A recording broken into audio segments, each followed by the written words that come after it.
안녕하세요. 법헌교회 아동부를 담당하고 있는 강상희 목사입니다. 네, 우리에게 코로나19는 새로운 전환점이 되었습니다. 지난 2월에 교회 현장 예배가 중단되고 온라인 예배로 전환될 때 다들 경황이 없으셨죠? 예, 저도 여러분과 마찬가지로 어떻게 해야 될지 좀 당황스러웠었는데 정부와 교회의 지침과 안내에 따라 코로나19로부터 저와 소속된 공동체 그리고 가족을 안전하게 지키는 데 집중했습니다. CBS는 코로나19로 한국교회가 어떻게 변화하고 있는지 설문조사를 했고요. 그 결과를 가지고 지난 4월에 한국교회와 코로나19라는 특별 좌담을 했습니다. 네, 그 중에서 몇 가지만 발췌해서 말씀을 드리면 첫 번째, 그동안 주일 예배를 어떻게 드렸나요? 하는 질문에는 절반 이상인 52.2%가 출석교회 온라인 예배를 드렸다고 답했습니다. 그리고 이어지는 답변 2등, 3등, 4등은 모두 13%대로 근소한 차이를 보이는데 출석교회 현장 예배를 드렸다, 그리고 가정 예배를 드렸다 이렇게 나왔습니다. 그런데 4위, 아무런 예배를 드리지 않았다는 13%의 응답자들을 우리는 눈여겨봐야 할 것입니다. 이 수치는 그동안 신앙의 문제점으로 제시되던 포스트 모더니즘과 개인화의 결과가 여실히 드러나는 것으로 지금 이 시점에서 자신의 신앙을 돌아보며 재정립하지 않으면 신앙을 잃어버릴 가능성이 높습니다. 그리고 두 번째, 온라인 예배에 대한 평가는 복수응답으로 받았는데요. 가족이 함께 예배해서 좋았다. 한국교회가 사회문제에 동참해서 뿌듯하다. 교회 예배의 소중함을 느끼게 되었다. 신앙 점검의 기회가 되었다라는 의견들이 있었습니다. 그리고 예배보다 실제 신앙의 중요성을 느끼게 되었다는 의견이 69%로 그 다음을 이었는데요. 부가적으로 온라인 예배의 긍정적인 측면으로 교회 학교를 다니다가 중단한 자녀들이 부모님과 다시 온라인 예배로 예배를 드리게 되었다는 점, 그리고 부모님들이 계속 교회 학교에 자녀들만 보내서 내 자녀의 신앙이 어떠한지 잘 몰랐었는데 자녀들과 함께 가정에서 예배를 드리다 보니 내 자녀의 신앙이 이렇구나라는 것을 새롭게 깨달았다는 점들이 꼽혔습니다. 그리고 세 번째, 코로나19로 한국교회가 앞으로 어떤 주제에 관심을 가져야 할까라는 질문에는 신앙생활의 중심이 교회 중심에서 실생활 실천, 일상으로 변화되도록 하자는 의견이 24.3%로 가장 높았습니다. 그리고 예배의 본질을 정립하자, 교회의 사회적 역할을 마련하자, 예를 들면 감염자나 의료진 그리고 사회적 약자에 대한 지원 방면을 좀 더 마련하자라는 의견들이 주됐고요. 그리고 신천지 때문인지 이단 척결을 하자, 그리고 부수적인 의견으로는 개교회주의의 문제점들을 점검하도록 하자, 그리고 작은 교회들의 실태를 파악해서 지원하는 방법들을 마련하자라는 의견이 있었습니다. 다음 세대 신앙 교육에 대해서 어떻게 하면 좋을까? 이 질문에는 부모와 자녀 간의 신앙적인 대화나 친밀감을 높였으면 좋겠다는 의견들이 가장 많았습니다. 그럼 어떻게 하면 좋을지? 신앙 교육의 가장 키포인트는 자녀들이 어떤 상황이든지 복음에 노출될 수 있도록 해야 한다는 것을 꼭 기억해 주시기 바랍니다. 이쯤 되니까 두 번째로 현장 예배가 중단된 지금 부모님들이 머릿속에 아주 막 복잡해지실 겁니다. 개인의 신앙을 점검해라. 자녀들의 신앙교육의 주체로서 부모들이 준비를 해라. 다들 이렇게 말은 하는데 어디서부터 어떻게 해야 될지 잘 모르실 겁니다. 평상시에 교회에서 리더나 교사로 헌신하신 분들이라면 어떻게든 하실 수 있겠지만 그렇지 않은 부모님들께서는 특히나 고민이 많으실 거라고 생각이 됩니다. 히브리어로 집은 바이트인데요. 성전도 히브리어로 똑같이 바이트입니다. 이것에서 깨달을 수 있는 것 두 가지는 첫째, 집과 성전은 예배 처소이다. 둘째, 가정의 가장은 작은 제사장이다라는 점입니다. 가정 예배에서 부모의 역할은 신명기 6장 4절에서 9절 쉐마 이스라엘 말씀에서 찾아볼 수 있습니다. 이스라엘아 들으라, 우리 하나님 여호와는 오직 유일한 여호와이시니 너는 마음을 다하고 뜻을 다하고 힘을 다하여 내 하나님 여호와를 사랑하라. 오늘 내가 내게 명하는 이 말씀을 너는 마음에 새기고 내 자녀에게 부지런히 가르치며 집에 앉았을 때에든지 길을 갈 때에든지 누워있을 때에든지 일어날 때에든지 이 말씀을 강론할 것이며 너는 또 그것을 내 손목에 메어 기호를 삼으며 내 미간에 붙여 표로 삼고 또 내 집 문설주와 바깥문에 기록할지니라. 아멘. 특히 가정의 사명은 6절, 7절 말씀에 나와 있습니다. 오늘 내가 내게 명하는 이 말씀을 너는 마음에 새기고 내 자녀에게 부지런히 가르치라. 하나님의 말씀이 가정에서 공통의 키워드가 될 때 가정은 하나가 될 수 있습니다. 가정 예배는 반드시 우리가 지켜야 될 신앙적 과제입니다. 선택이 아니라 필수라는 인식을 가져야 하는데 그렇지 못한 우리들에게 하나님께서 코로나19라는 전 세계적인 위기를 통해서 우리가 가정 예배를 드릴 수 있는 기회를 주셨다고 생각합니다. 가정 예배 좋은 건 알겠지만 선뜻 어떻게 해야 될지 정말 모르시겠죠. 안 그래도 내 연약함을 잘 아는 가족들과 거룩하게 예배를 드리는 것이 정말로 어색한데 가족 구성원들이 다양하고 개개인의 신앙의 성숙도나 성장이 많이 차이가 난다면 더더욱 부담스럽고 어렵게 느껴지실 겁니다. 상반기에 가정 예배를 드리려고 노력하셨던 분들 중에 이런 어려움 때문에 포기하셨던 분들도 계실 것 같은데요. 그러면 어떻게 해야 세대와 개인별 신앙의 차이를 넘어서 모두가 하나님께 예배할 수 있을까요?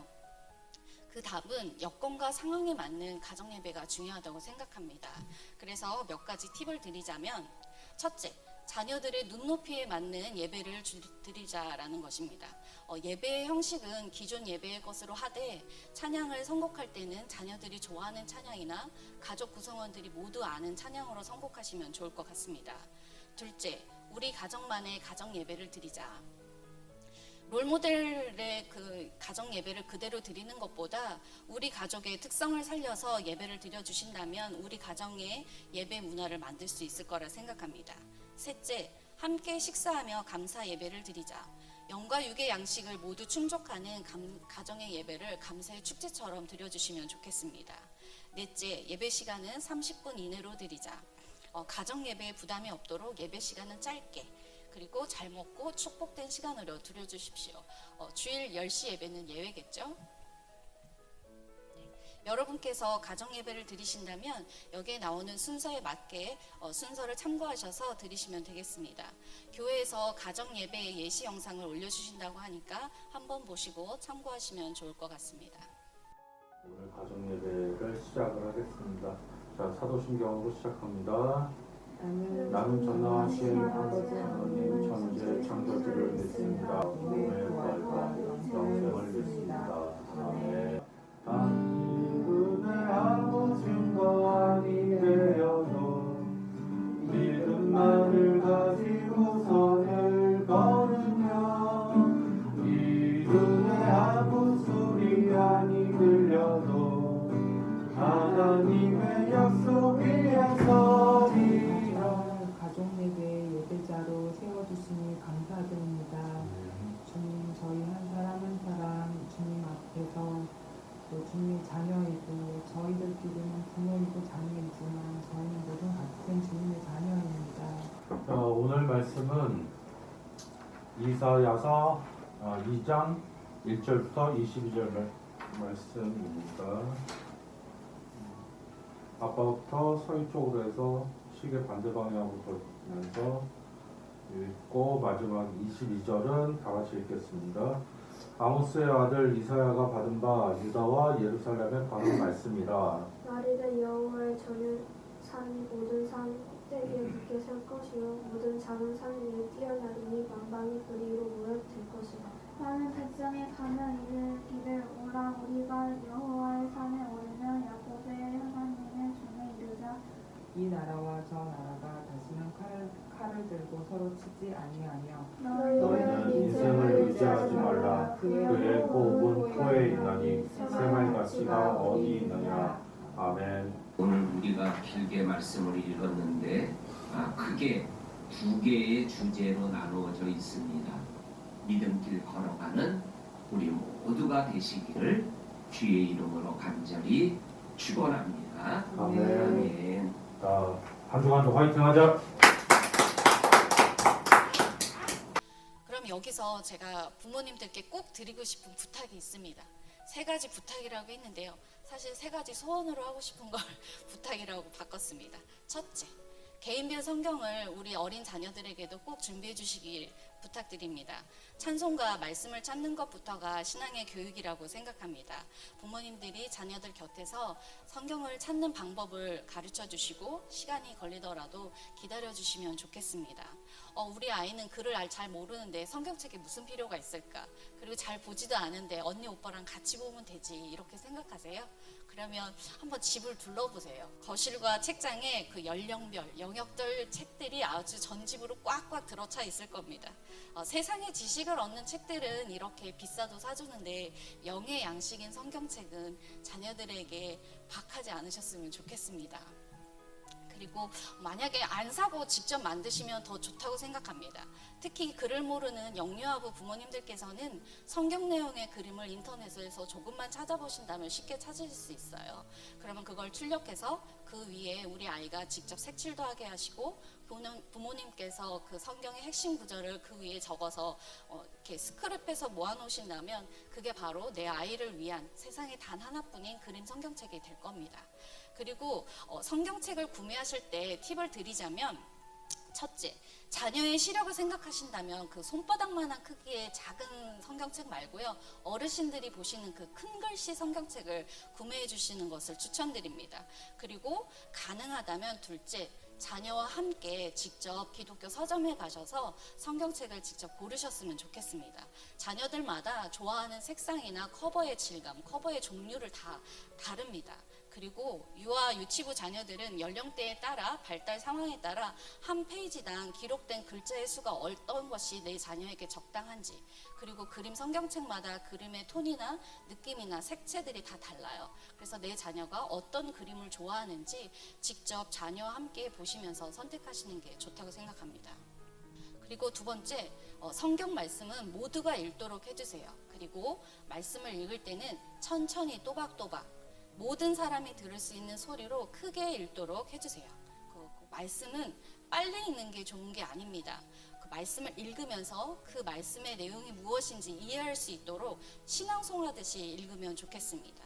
그리고 다 이렇게 읽은 다음에는 자녀들과 말씀 가운데 하나님은 어떤 분이신지 하나님의 이름이나 성품을 찾아보고 말씀의 상황이나 사건, 예언이나 비유 속에서 하나님이 과연 무엇을 말씀하고 계신지 함께 찾아보시면 좋겠습니다. 큐티의 묵상 부분과 동일하다고 생각하시면 됩니다. 그리고 셋째, 말씀을 듣고 각자의 생각이나 다짐 등을 함께 나누는 시간들을 꼭 갖도록 해주세요.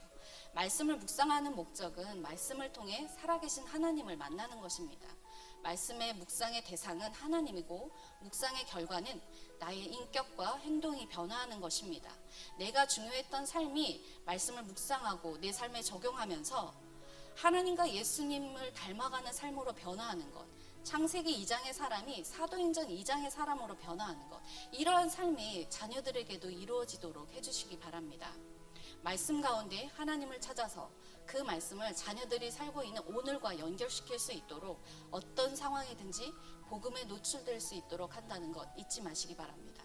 나눔을 할 때는 자녀들에게 일정한 틀을 주시는 게 좋습니다. 저는 하나님께서 어떠한 분이라는 걸 오늘 새롭게 알게 되었어요.